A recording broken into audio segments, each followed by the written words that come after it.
श्रीराम जय जय राम। श्रीराम जय जय राम। श्रीराम जय जय राम। 3. கைகேயி வரம் பெறுதல். பலவிதமான கட்டுக்கதைகளை கூறி கூனியாகிய மந்தரை கைகேயியை தன் வலைக்குள் வளைத்து போட்டு கொண்டாள். கபடம் என்ற வாளை தன் உள்ள கல்லில் நன்றாக தீட்டிக் கொண்டாள். கைகேயி அண்மையில் தனக்கு நேரப்போகின்ற கொடிய விபத்தை நோக்கவில்லை.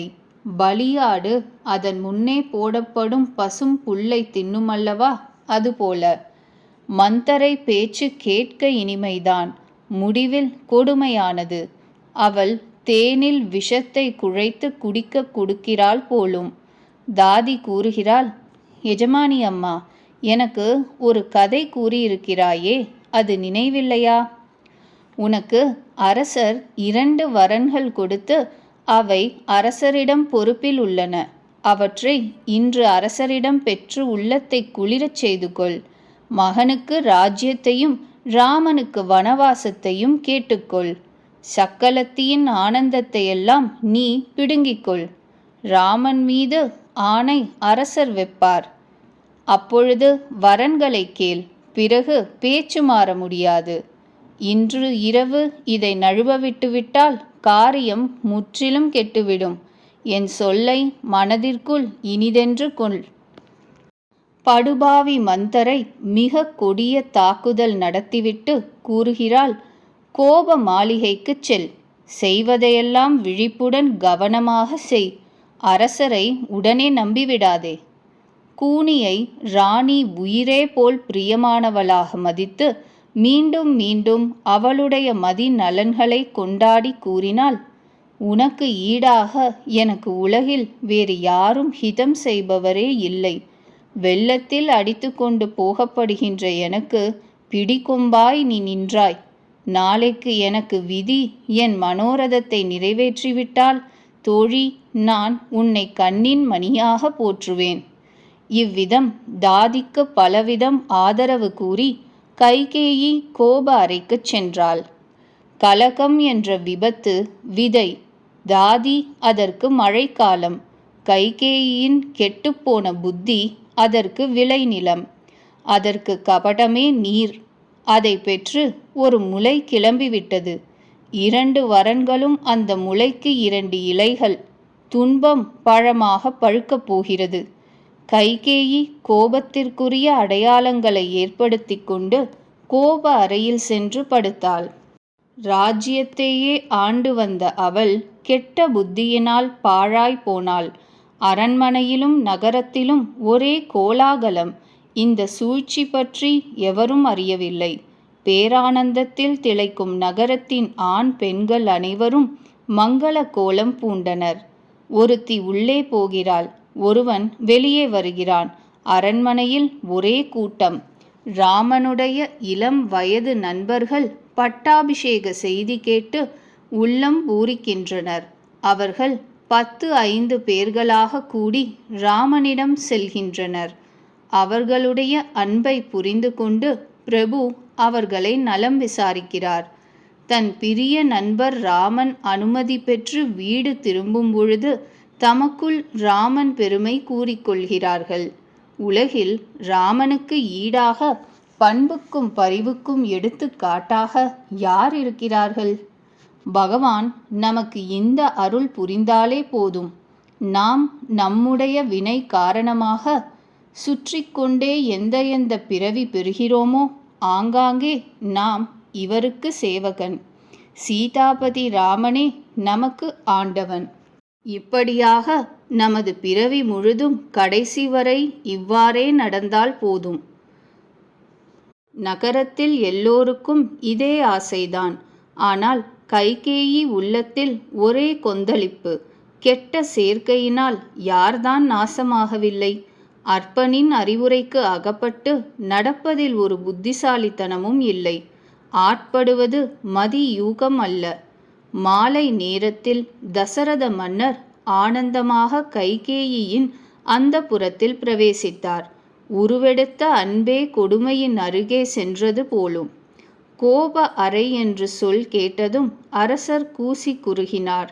பயம் காரணமாக அவருடைய கால் அடுத்த அடி எடுத்து வைக்க மறுத்தது. தேவராஜனே எவருடைய தோள் வலிமையை சார்ந்து இருந்தானோ, அரசர்கள் அனைவரும் எவருடைய முக குறிப்புக்கு காத்திருக்கிறார்களோ, அதே அரசர் தசரதர் மாது ஒருத்தியின் கோபம் கேட்டு சுணங்கி போனார். மன்மதனின் பிரதாபத்தையும் மகிமையையும் பாருங்கள். திரிசூலம், வஜ்ராயுதம், வாள் முதலியவற்றின் தாக்கத்தின் வடுக்களைச் சுமக்கின்ற அவர் ரதியின் கணவரின், அதாவது மன்மதனின் மலர் அம்புகளுக்கு இரையானார். அரசர் பயந்து கொண்டே தன் அன்புக்குரிய கைகேயி அருகில் சென்றார். அவளுடைய நிலையை பார்த்து அவருக்கு மிகவும் துயரம் உண்டாயிற்று. கைகேயியோ தரையில் படுத்திருக்கிறாள். பழைய தடி துணியை உடுத்தியிருக்கிறாள். உடலின் பலவித அணிகளை கழற்றி எறிந்து விட்டாளே. அந்த தீய புத்தியுடைய கைகேயிக்கு இந்த தகாத வேஷம் எப்படி பொருந்துகிறது? வரப்போகும் சௌபாகிய குறைவு முன்னறிவிப்பு செய்கிறதோ?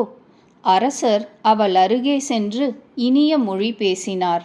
உயிரினும் இனியவளே, என்ன காரணம் இந்த கோபத்திற்கு? ராணி, ஏன் இந்த கோபம் என்று கூறி கையால் அவளை தொடப்போனார். உடன் அவள் அந்த கையை விலக்கிவிட்டாள். கோபம் மிகுந்த சாரை பாம்பு சீறுவது போல கொடிய பார்வையை வீசினாள். அந்த 2 வரன்கள் என்ற நினைப்பு பாம்பின் 2 நாக்குகள். அந்த 2 வரன்கள் பற்கள். அவை கடிப்பதற்காக மர்மஸ்தானத்தை தேடுகின்றன. துளசிதாசர் கூறுகிறார், தசரதர் வரப்போகும் விதிக்கு ஆட்பட்டு இந்த பிணக்கு வந்தது என்று நினைத்து கொண்டார். ராஜா மீண்டும் மீண்டும் கூறுகிறார், அழகிய முகமுடையவளே, அழகான கண் படைத்தவளே. இவ்வாறு மீண்டும் மீண்டும் அவளை அழைக்கிறாள். குயில் போல பேசுபவளே, யானையின் நடை அழகு பெற்றவளே, எனக்கு நீ உன் கோபத்தின் காரணம் கூறு. இனியவளே, உனக்கு யார் விரும்பாததைச் செய்தார்? எவருக்கு 2 தலைகள் உள்ளன? யமன் யாரை கொண்டு போக விரும்புகிறான்? சொல். எந்த பரதேசியை அரசராக்க வேண்டும்? எந்த அரசனை நாடு கடத்த வேண்டும்? தானறியாமல் தசரதர் அரசனாக்குவதையும் நாடு கடத்துவதையும் கைகேயின் கையில் ஒப்படைக்கிறார். அந்தோ, உன் பகைவன் தேவனே ஆனாலும் நான் அவனையும் மாய்த்து விடுவேன். அப்பாவி கொசு புழு போன்ற ஆண் பெண்கள் என் மாத்திரம்? அழகியே, என் சுபாவம் நீ அறிந்ததுதான். என் மனது எப்பொழுதும் உன்முகமாகிய சந்திரனுக்காக காத்திருக்கும் சகோர பறவையல்லவா? அன்பே, என் மக்கள், குடும்பத்தினர், செல்வம், பிள்ளைகள் எல்லாம் என் உயிர் கூட உனக்கே உரியவை. நான் உன்னிடம் இவ்விதம் கபடமாக பேசுகிறேன் என்றால், ரோஷமுள்ளவளே, நான் 100 தடவை ராமன் மீது ஆணை வைத்து கூறுகிறேன். நீ நிம்மதியாகச் சிரித்து மனம் விரும்பிய விஷயத்தை கேள். உன்னுடைய மனம் கவர் மேனியில் அணிகளை பூட்டிக்கொள். நல்ல நேரம் கெட்ட நேரங்களை மனதில் ஆராய்ந்து பார். அன்பே, விரைவில் இந்த அமங்கல வேஷத்தை களைவாயாக. இதை கேட்டு மனதில் அரசர் ராமன் மீது ஆணையிட்டதையும் ஆலோசித்து கெடுமதி படைத்த கைகேயி சிரித்து கொண்டே எழுந்தாள். ஆடை அணிகளை ஒழுங்கு செய்து பூட்டிக் கொண்டாள். வேடுவச்சி மானை கண்டு வலையை தயாரிப்பது போல தன் மனதில் கைகேயி வேண்டியவள்தான் என்று நினைத்து கொண்டு அரசர் பிரேமையினால் உவகை கொண்டு இனிய மொழி மெதுவாக பேசலுற்றார். ரோஷமுள்ளவளே, உன் மன விருப்பம் நிறைவேறுகிறது. நகரத்தில் வீடுதோறும் ஆனந்தம் பொங்குகிறது. நான் நாளைக்கே ராமனுக்கு யுவராஜ பதவி தரப்போகிறேன். ஆகவே கண்ணழகியே, நீ மங்கள அலங்காரம் செய்து கொள்.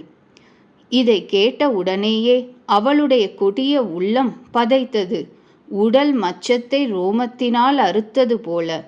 இந்த கொடிய வேதனையை கூட அவள் சிரித்து மழுப்பினாள். சோரம் போன பெண்மணி வெளிப்படையாக அழமாட்டாள் அல்லவா? அதுபோல அரசர் அந்த சூது சாமர்த்தியத்தை கண்டுபிடிக்கவில்லை. ஏனெனில் அது சூதுகாரர்களின் தலைசிறந்த ஆசிரியை மந்தரை கற்றுக் கொடுத்ததல்லவா. அரசர் நீதியில் நிபுணராக இருந்தாலும் பெண் விவகாரம் ஆழம் காண முடியாத கடலாயிற்றே. அவள் கபட பிரேமையை வெளிக்காட்டி முகம் திருப்பி கண்களை அகற்றி சிரித்து பேசினாள். என் நண்பரே, நீங்கள் கேள் கேள் என்று சொல்லிக் கொண்டுதான் இருக்கிறீர்கள். ஆனால் ஒரு பொழுதும் கொடுத்ததும் இல்லை, நான் வாங்கினதும் இல்லை. நீங்கள் 2 வரன்கள் கொடுப்பதாக முன்னர் கூறினீர்களே, நினைவிருக்கிறதா? அவை இப்பொழுதாவது கிடைக்குமா கிடைக்காதோ சந்தேகம்தான். அரசர் சிரித்து கொண்டே கூறினார், நான் இப்பொழுதுதான் உன் மர்மம் அறிந்தேன். ஆளுமை உனக்கு பிரியமானது. நீ அந்த வரன்களை அடைக்கலமாக வைத்துவிட்டாய். ஒரு நாளும் கேட்கவே இல்லையே. எனக்கும் மறக்கும் பழக்கம் உள்ளதால் அந்த விஷயம் நினைவிலேயே இல்லை. என்னை பொய்யன் என்று குற்றம் சாட்டாதே. 2க்கு 4 வரன்கள் வேண்டுமானால் கேள். ரகுகுலத்தில் எப்பொழுதுமே ஒரு முறை, வெகு நாட்களாக உண்டு. பிராணனே போனாலும் சரி, சொன்ன சொல் வீண் போகாது. பொய் போல பாப குவியலே கிடையாது. கோடி குந்துமணிகள் சேர்ந்தாலும் மலை போலாகுமோ? சத்தியம்தான் எல்லா உயர்ந்த புண்ணியங்களுக்கும் வேர். இந்த சேதி வேத புராணங்களில் பிரசித்தமானது. மனுவும் இதையே கூறியிருக்கிறார். இதற்கெல்லாம் மேலே நான் ராமன் பேரில் ஆணை வைத்து விட்டேனே. ராமன் என் புண்ணியங்களுக்கும் பிரேமைகளுக்கும் எல்லையாயிற்றே. இவ்விதம் இந்த விஷயத்தை திடப்படுத்தி கொண்ட பிறகு கெடுமதி பெற்ற கைகேயி சிரித்து கொண்டே கூறினாள், அவளுடைய கெட்ட எண்ணம் என்ற கொடிய பறவை கூட்டை விட்டு கிளம்புவதற்காக கண்களின் இமையை அகற்றுகிறது போலும். அரசன் மனோரதம் ஒரு அழகிய தோட்டம். அதிலே ஆனந்தமே பறவை கூட்டம். அங்கு வேடுவச்சி போல் கைகேயி தன்னுடைய பயங்கரமான சொற்களாகிய பருந்துகளை ஏவி விட விரும்புகிறாள். உயிரினும் இனியவரே, கேளுங்கள். என் மனத்திற்கு பிடித்த வரன் 1, பரதனுக்கு பட்டாபிஷேகம். அதை நடத்துங்கள். நாதா, மற்றொரு வரனையும் கைகூப்பி வேண்டுகிறேன். என் மனோரதத்தை நிறைவேற்றி வையுங்கள். தவசிகள் வேஷத்தில் அரசு குடும்பம் ஒன்றிலும் பற்றில்லாதவாறு வைராகியமடைந்த முனிவர்கள் போல பற்றில்லாதவராக 14 ஆண்டுகள் காட்டில் ராமன் வசிக்கட்டும். கைகேயி மெதுவாக கூறிய சொற்கேட்டு சந்திரனின் கிரணங்கள் பட்டு சக்கரவாக பறவை துடிப்பது போல அரசரின் உள்ளத்தில் சோகம் படர்ந்தது. அரசர் திடுக்கிட்டார். அவருக்கு பேச வரவில்லை. கொக்கு கூட்டத்தை கழுகு தாக்கினார் போல திகைத்தார். அரசர் வெளிரி போய்விட்டார். பனை மரத்தில் மின்னல் தாக்கியது போல. நெற்றியில் கையை வைத்துக்கொண்டு கண்கள் 2ஐயும் மூடிக்கொண்டு அரசர் கவலை என்பதே ஒரு உருவெடுத்து கவலைப்படுவது போல் காணப்பட்டார். அடடா, என்னுடைய மனோரதம் என்ற கற்பகத்தரு பூத்துவிட்டது, பழுக்கப் போகிறது என்ற நேரத்தில் யானை போல புகுந்து வேரோடு பிடுங்கி நாசமாக்கிவிட்டாளே. கைகேயி அயோத்தியையே நிர்மூலமாக்கி விட்டாளே. விபத்துக்கு கெட்டியான அஸ்திவாரம் போட்டுவிட்டாளே. எந்த நேரத்தில் என்ன நடந்துவிட்டது? யோகிக்கு சித்தி என்ற பயன் கிட்டும் பொழுது அஞ்ஞானம் அவரை அழிப்பது போல ஸ்திரீயை நம்பி நான் வீணானேனே. இவ்விதம் அரசர் மனதிற்குள் குமைந்து கொண்டிருந்தார். அரசரின் இந்த பரிதாபத்தை பார்த்து கெடுமதி கைகேயி மனதில் கடுமையான கோபம் எழுந்தது. கூறினாள், பரதன் உங்கள் பிள்ளை அல்லையா? என்னை நீங்கள் விலை கொடுத்து வாங்கி வந்தீர்களா? என் சொல் கேட்டவுடனேயே அது அம்பு போல் தேய்த்து விட்டதே. நீங்கள் நன்றாக ஆலோசித்து ஏன் வார்த்தை விடவில்லை? பதில் கூறுங்கள். செய்ய போகிறீர்களா இல்லையா? நீங்கள் ரகுவம்சத்தில் பிறந்த சத்தியவானாயிற்றே. நீங்கள்தானே வரன் கொடுப்பதாக வாக்குறுதி கொடுத்தீர்கள். கொடுக்காவிட்டால் போங்களேன், சத்தியத்தை விட்டுவிடுங்கள். உலகில் பழி ஏற்றுக்கொள்ளுங்கள். சத்தியத்தை பற்றி பெரிதாக பேசிவிட்டு வரம் கொடுப்பதாக சொன்னீர்கள். இவள் அவள்தானே கேட்பாள் என்று நினைத்து கொண்டீரோ? சிபி சக்கரவர்த்தி, ததீச்சி, மகாபலி என்ன சொன்னார்களோ, உடலையும் செல்வத்தையும் தியாகம் செய்து கூட அவர்கள் தமது அந்த உறுதிமொழியை ஈடேற்றினார்கள். இவ்வாறாக வெந்த புண்ணில் கார உப்பை போடுவது போல கைகேயி மிகவும் கடுமையாக பேசினாள். தர்மத்தின் பொறுப்பு ஏற்றுக்கொண்டிருந்த அரசர் மனம் தேர்ந்து கண்களை திறந்தார். தலை குனிந்து நீண்ட பெருமூச்சு விட்டு, இவள் என்னை இப்படி அடித்து விட்டாளே சொற்களாலே என்றார். கடுமையான கோபத்தினால் வெகுண்டிருக்கும் கைகேயி குரோதமே உருவான உரையிலிருந்து உருவப்பட்ட கூர் வாள் போல எதிரே காட்சியளித்தாள். கெடுமதி அந்த வாளின் கைப்பிடி, கொடுமைதான் அதன் கூர்மை. அது கூனி என்ற சாணையில் தீட்டப்பட்டிருந்தது. இந்த வாள் மிக பயங்கரமானது, கொடியது என்று அரசர் கண்டு கொண்டார். இது உண்மையாகவே என் வாழ்வை தீர்த்துவிடுமோ? தன் உள்ளத்தை கல்லாக்கி கொண்டு மிகவும் பரிவுடன் அவளுக்கு மனதில் பதியுமாறு பேசினார். அன்பே, பயந்தவளே, நம்பிக்கையையும் அன்பையையும் தீர்த்து ஏன் இப்படி தகாத வார்த்தை பேசுகிறாய்? எனக்கு பரதனும் ராமனும் இரு கண்கள். இதை சங்கரர் பரமேஸ்வரன் சாட்சியாக உண்மையாக கூறுகிறேன். நான் கட்டாயம் பொழுது விடிந்தவுடன் தூதர்களை அனுப்புகிறேன். கேட்டவுடன் சகோதரர் இருவரும் பரதனும் சத்ருக்னனும் வந்து விடுவார்கள். நல்ல நாள் நல்ல வேலை பார்த்து எல்லாவற்றையும் தயார் செய்து கொண்டு கெட்டி மேளம் கொட்டி பரதனுக்கு அரசை கொடுத்து விடுகிறேன். ராமனுக்கோ ராஜ்ய ஆசை கிடையாது. பரதன் பேரில் அவனுக்கு மிகுந்த பிரேமை உண்டு. நான் தான் மனதில் மூத்தவன் இளையவன் என்று ஆராய்ந்து ராஜ நீதியை கடைபிடித்தேன். ராமன் பேரில் 100 தடவை ஆணை வைத்து என் இயல்பை கூறுகிறேன். ராமன் தாயார் என்னிடம் எதுவும் எப்பொழுதும் கூறினதில்லை. நான் தான் உன்னை கேட்காமல் இதையெல்லாம் செய்துவிட்டேன். இதனால்தான் என் மனோரதம் உடைந்து விட்டது. ஆகவே கோபத்தை விடு, மங்களமாக அலங்காரம் செய்து கொள். சில தினங்களிலேயே பரதன் இளவரசன் ஆகிவிடுவான். ஒரு விஷயம்தான் எனக்கு வருத்தம் தருகிறது. 2வது வரம் நியாயம் அல்லாததை கேட்டுவிட்டாய். அந்த தீப்பொறியினால் என் உள்ளம் எரிகிறது.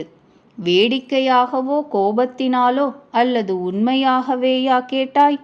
கோபத்தை விட்டு ராமன் செய்த தவற்றை கூறு. ராமன் மிகவும் நல்லவன் என்று எல்லோரும் கூறுகிறார்கள். நீயே கூட ராமனை சத்தியவான் என்று கொண்டாடியிருக்கிறாயே, அவனிடம் பேரன்பு காட்டியிருக்கிறாயே. இப்பொழுது இதை கேட்கும் பொழுது சந்தேகமாக இருக்கிறது. நீ அவனை கொண்டாடினதெல்லாம் பொய்தானா? எவனுடைய ஸ்வபாவம் எதிரிக்கு கூட அனுகூலமானதோ அவன் தாயாருக்கு பிரதிகூலமாக நடந்து கொள்வானா? அன்பே, விளையாட்டையும் கோபத்தையும் தூர தள்ளு. விவேகத்தோடு ஆராய்ந்து வரம் கேள். அப்பொழுதுதான் நான் கண்ணிறைய பரதனுடைய பட்டாபிஷேகத்தை பார்க்க முடியும். மீன் கூட தண்ணீர் இல்லாமல் வாழலாம். நாகப்பாம்பு கூட இரத்தினத்தை இழந்து வருந்தி ஏழையாகியானாலும் உயிரோடு இருக்கலாம். நான் என் இயல்பை கூறுகிறேன். மனதில் சிறிது கூட சூது கிடையாது. என் வாழ்வு ராமனின்றி கிடையாது. அன்பே, சமர்த்தே, உள்ளத்தில் ஆராய்ந்து பார். என் உயிர் வாழ்வு ராமனை பார்த்து கொண்டிருப்பதை சார்ந்திருக்கிறது. அரசரின் இந்த பரிவு பேச்சை கேட்டு கெடுமதி கைகேயி கொதித்து எழுந்தாள். எரியும் நெருப்பில் நெய் வார்த்தது போல. நீங்கள் கோடி உபாயம் செய்யுங்கள். இங்கே உங்கள் மாயாஜாலம் பலிக்காது. நான் கேட்பதை கொடுப்பதானால் கொடுங்கள். இல்லையெனில் இல்லை என்று சொல்லி பழி சேர்த்து கொள்ளுங்கள். எனக்கு பெரிய விளக்கங்கள் தேவையில்லை. ராமன் நல்லவன், நீங்கள் நல்லவர், கெட்டிக்காரர். ராமன் தாயாரும் மிகவும் நல்லவள். நான் எல்லோரையும் புரிந்து கொண்டு விட்டேன். கோசலை எனக்கு எப்படி நன்மை விரும்பினாலோ நானும் அதே விதம் நினைவில் இருக்கும்படி அதே பயனை அளிப்பேன். பொழுது விடிந்ததும் முனிவேஷம் பூண்டு ராமன் காட்டிற்குச் செல்லாவிடில், அரசே, எனக்கு மரணம் நேரும், உங்களுக்கு பழி சேரும், இதை நிச்சயமாக மனதில் வைத்து கொள்ளுங்கள். இவ்விதம் கூறி கொடிய கைகேயி எழுந்து நின்றாள். கோப நதி வெள்ளமெடுத்து விட்டதோ, பாபம் என்ற மலையில் வெளிப்பட்டு கோப நீரை பெருக்குகிறதோ, கண்கொண்டு பார்க்க முடியவில்லை. 2 வரன்களும் 2 கரைகள். கைகேயியின் பிடிவாதம் அதன் வேகம். கூனி தூண்டிய சொற்களே அதில் சுழல்கள். அந்த கோப நதி வெள்ளம் தசரதர் என்ற மரத்தை வேரோடு பிடுங்கி இழுத்து கொண்டு விபத்து என்ற கடலை நோக்கி பாய்கிறது. விஷயம் உண்மைதான் என அரசர் புரிந்து கொண்டு விட்டார். ஸ்திரீ என்ற பெயரில் எனக்கு மரணமே தலையில் ஏறி கூத்தாடுகிறது என்று நினைத்து கொண்டார். கைகேயியின் கால்களை பற்றி கொண்டு அவளை உட்கார வைத்து குழைவாக பேசினார். சூரிய குலம் என்ற கற்பகத் தருவிற்கு கோடாரி ஆகாதே. என் தலையை வேணுமானாலும் கேள், உனக்கு உடனே கொடுத்து விடுகிறேன். ஆனால் ராமனை பிரித்து என்னை கொல்லாதே. எந்த விதமானாலும் சரி, ராமனை ராஜ்யத்தில் இருக்க விடு. இல்லையெனில் வாழ்வு முழுதும் உன் உள்ளமே பற்றி எரியும். இது தீரா நோய் என்று அரசர் தெரிந்து கொண்டார். மிகவும் தீன குரலில், ராமா, ஹே ராமா, ரகுநாதா என்று கதறிக்கொண்டே தலையில் அடித்துக்கொண்டு தரையில் வீழ்ந்தார். தசரத மகாராஜா கலங்கி போய்விட்டார். அவர் உடல் முழுவதும் தளர்ந்து விட்டது. பெண் யானை கற்பக தருவையே பிடுங்கி எறிந்துவிட்டது போலும். நெஞ்சம் வற்றிவிட்டது. வாயில் வார்த்தை வரவில்லை. தண்ணீரின்றி சல்லி மீன் துடிப்பது போல துடித்தார். கைகேயி மீண்டும் கசப்பான கடுமையான பேச்சு பேசினாள். புண்ணில் விஷம் நிரப்புவது போல. கடைசியாக இப்படித்தான் நடக்கும் என்றால் கேள் கேள் என்று எந்த பலத்தால் வரம் கேட்கச் சொன்னீர்கள்? அரசே, விளையாட்டாக பேசிச் சிரிப்பது வீராப்பு இரண்டும் ஒரே சமயம் நடக்குமா? கொடையாளி எனச் சொல்லிக் கொள்வீர்கள், கஞ்சனாகவும் இருப்பீர்களோ? போர் வீரர்களுக்கு தற்காப்பு உண்டா? போரில் வீரமும் காட்டுவேன், காயமும் படக்கூடாது என்றால் நடக்குமா? ஒன்று சொல்லை சபதத்தை இழந்து விடுங்கள், அல்லது தைரியத்தை மேற்கொள்ளுங்கள். திக்கற்ற பெண் பிள்ளை போல அழுது புரளாதீர்கள். சத்தியம் என்ற விரதம் பூண்டவருக்கு உடல், மனைவி, புத்திரன், வீடு, செல்வம், பூமி எல்லாமே புல்லுக்கு சமம் என்று கூறுவார்கள். மர்மத்தை குடைகின்ற கைகேயின் சொற்கேட்டு ராஜா கூறினார், எதுவேனாலும் நீ பேசு, உன் பேரில் குற்றமில்லை. என்னுடைய காலம் உன்னை பிசாசாகவே பிடித்து கொண்டு விட்டது. அது உன்னை இப்படி பேச வைக்கிறது. பரதனோ மறந்தும் கூட அரசாள விரும்ப மாட்டான். விதிவசமாக உன் உள்ளத்தில்தான் கெட்ட எண்ணம் புகுந்து விட்டது. இது எல்லாம் என் பாபங்களின் விளைவு. அதனால் தகாத நேரத்தில் விதி விபரீதமாகிவிட்டது. உன்னால் பாழாகிவிட்ட இந்த அழகிய அயோத்தி மறுபடியும் நல்லபடி விளங்கும். குணங்கள் அனைத்துக்கும் உறைவிடமான ராமன் பிரபுவாக விளங்குவான். சகோதரர் அனைவரும் அவருக்கு பணிவிடை புரிவர். மூவுலகிலும் ராமன் பெருமை பரவும். ஆனால் உனக்கு பழியும் எனக்கு பரிதாபமும் இருந்தாலும் கூட தீராது. இது எப்படியும் போகவே போகாது. இனி உனக்கு எது நல்லதென்று தோன்றுகிறதோ அப்படியே செய்து முடி. உன் முகத்தை மறைத்து கொண்டு என் கண்களுக்கு அப்பால் போய் மூலையில் உட்கார். நான் கைகூப்பி உன்னை கேட்டுக்கொள்கிறேன். நான் உயிருடன் இருக்கும் வரை நீ என் முன் வராதே. பாக்கியமற்றவளே, பிறகு முடிவில் வருந்தத்தான் போகிறாய். உபவாசம் இருந்துவிட்டு பாரணை பண்ணுவதற்கு பசுவை கொள்கிறாய். அரசர் இவ்விதம் கோடி வகைகளில் அறிவுறுத்தினார். ஏன் இப்படி எல்லாவற்றையும் அழிக்கிறாய்? மண்ணில் விழுந்து விட்டாயே. ஆனால் கபடத்தில் திறமை பெற்ற கைகேயி எதற்கும் அசையவில்லை. பதிலும் கூறவில்லை. மயானத்தில் மந்திர ஜபம் செய்கிறாள் போலும். அரசர் ராமா ராமா என்று கதறுகிறார். சிறகொடிந்த பறவை போல் தடுமாறுகிறார். பொழுதே விடியக்கூடாது, ராமனிடம் போய் எவரும் சொல்லிவிடக்கூடாது என்று மனதில் ஏங்குகிறார். ரகுகுல தலைவனே, சூரிய தேவா, நீங்கள் உதிக்காதீர்கள். அயோத்தியின் நிலைகுலைவு கண்டு உங்கள் உள்ளம் வேதனைப்படும். அரசருக்கு அன்பையும் கைகேயிக்கு கொடுமையையும் பிரம்மதேவன் எல்லை மீறி படைத்துவிட்டார். அரசர் இவ்வாறு பலவிதமாக புலம்ப புலம்ப பொழுது விடிந்துவிட்டது. அரண்மனை வாசலில் வீணை, குழல், சங்கு இவற்றின் முழக்கம் நடைபெற்றது. கட்டியம் கூறுபவர் பிருதுகள் கூறுகின்றனர். பாடுபவர்கள் குணங்களை பாடுகிறார்கள்.